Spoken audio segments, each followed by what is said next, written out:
السلام عليكم، مرحبا بكم معايا اليوم في فيديو جديد ووصفة جديدة. الوصفة تاع اليوم إن شاء الله راح تكون الدجاج البرونزي في المقلاة. نروح نشوفوا مع بعض المقادير وطريقة التحضير، فرجة ممتعة.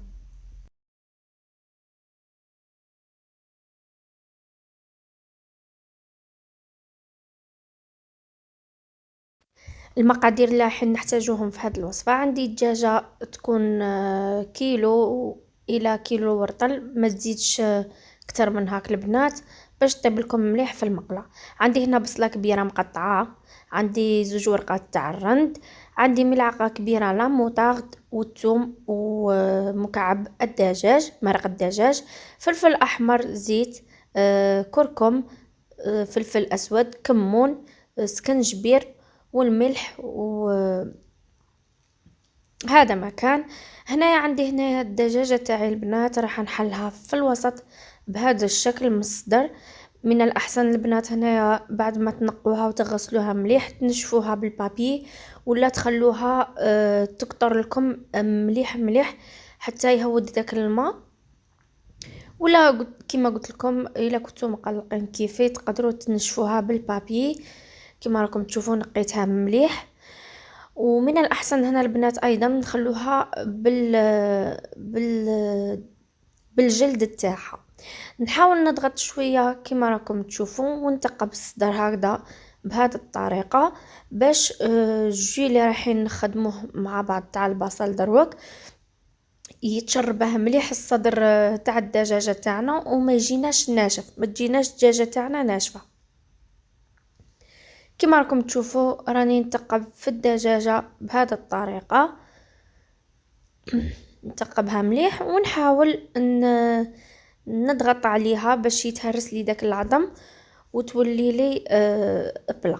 هنايا نملح الدجاجة تاعي بهذه الطريقة، نحاول نملح كاع الدجاجة، يعني كاع في كل بلاصة ندير الملح وفلفل اسود كما راكم تشوفوا، وشويه تاع سكنجبير. هنايا ما نكتروش كميه مليحه تاع سكنجبير هكذا. وبعد ما حطينا السكنجبير رايحين نحطوا لها شويه تاع كمون. هنا البنات كاين يستغربوا يقولوا لي الكمون مع الدجاج يتماشى مليح، سواء مع الدجاج او اللحم، يعني يعطي جو رائع. ونحط شويه كركم للون باش يعطيني لون شباب في الدجاجه تاعي. نحط ايضا شويه فلفل احمر حلو، تقدروا ديروا الحار يبقى حسب الاختيار تاعكم بهذه الطريقه.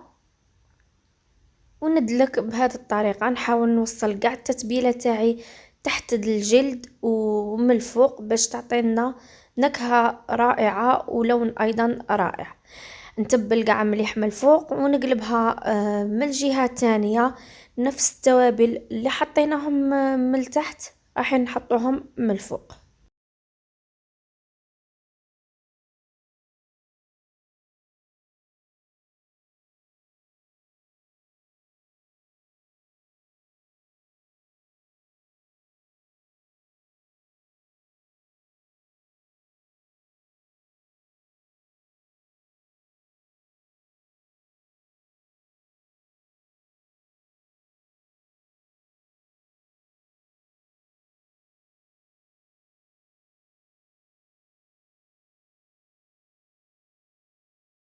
هنا البنات بعد ما تبلنا الدجاجة تاعنا هنا في مقلاة راح نحط كمية من الزيت تكون لاباس بها، ونخليها تسخن مليح حتى تحملنا مليح المقلاة تاعنا والزيت تاعنا يسخن مليح.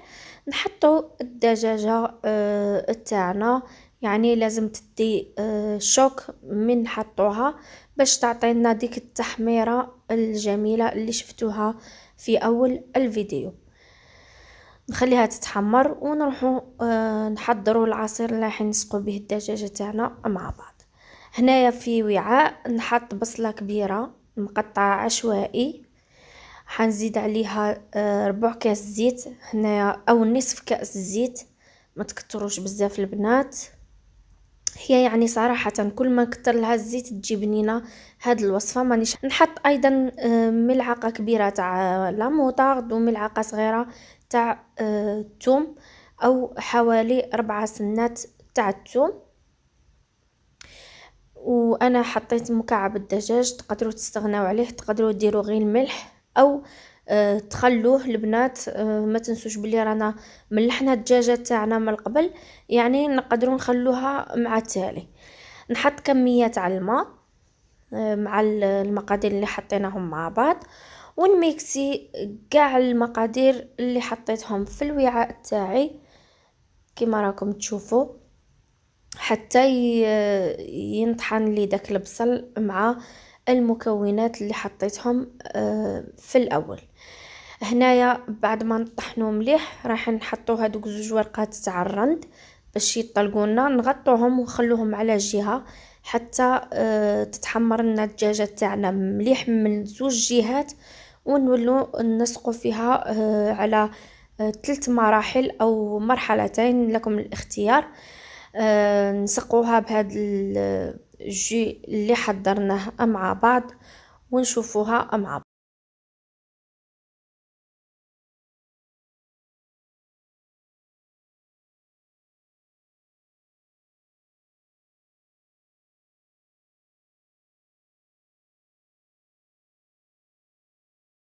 وهنا البنات راني وليت للدجاجه تاعي هنايا. من الاحسن كي نحطوا الدجاجه تاعنا لاقا نحطوا فوقها الثقل باش تعطينا ديك التحميره الشابه. يعني لما حطيتوش فوقها الثقل راح تجيكم محمره بصح ماشي بهاد يعني ماشي بهاد الدرجه تاع الاحمرار كي نحطوا فوقها الثقل. هنا البنات كما راكم تشوفوا راح نقلبها للجهه الثانيه، نقعدوا نقلبوا فيها حتى يتحمروا لي مليح الزوج جهات، ونزيدوا عليها الجي اللي حضرناه مع بعض.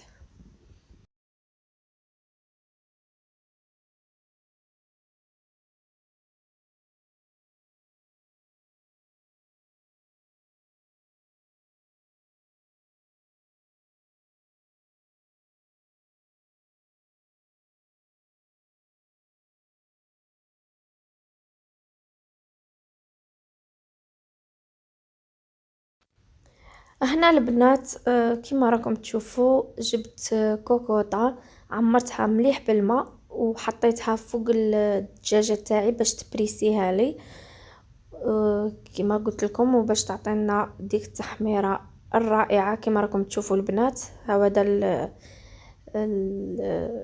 الريزلتا تاع الحاجه الثقيله اللي نحطوها كي نحطوا عليها الدجاجه تاعنا حاجه ثقيله. نقعد نقلب البنات كما قلت لكم على الجهه الثانيه حتى تدي لي تحميره كيما هذه، ونزيدوا الجو تاعنا. هنا البنات انا حطيت نصف الكميه، يعني قسمتها على 2 الكميه تاع الجو تاع البصل، قسمتها على 2، حطيت نصف الكميه الاولى، ومن بعد حتى ينشف لي الماء هذاك ونزيد الكميه اللي تبقى لي كما راكم تشوفوا البنات. هنا بعد ما فاتت واحد او نشفت لي الدجاجه تاعي حطيت الكميه اللي بقات بهذه الطريقه. نسقوا الدجاجه تاعنا بها، يعني صدقوني مالغري يعني مهما نهضر لكم او نصف لكم على هاد الدجاجه بنتها وحدها. هنا البنات بعد ما جبتها او طابت لي كما راكم تشوفوا، شوفوا كي جات ما شاء الله، سواء في البنة او في المنظر. هنا حطيتها في طبق التقديم وزينتها بشويه معدنوس. تقدروا عفوا تزينوها باي حاجه عندكم او اي حاجه نتوما تحبوها. هنا بعد ما حطيت شويه معدنوس راح نزينها ايضا بلي طرونش تاع الليمون مقطعين او شرائح الليمون.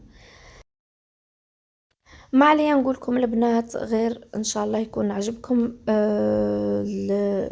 الفيديو تاع اليوم وتكون عجبتكم الوصفه.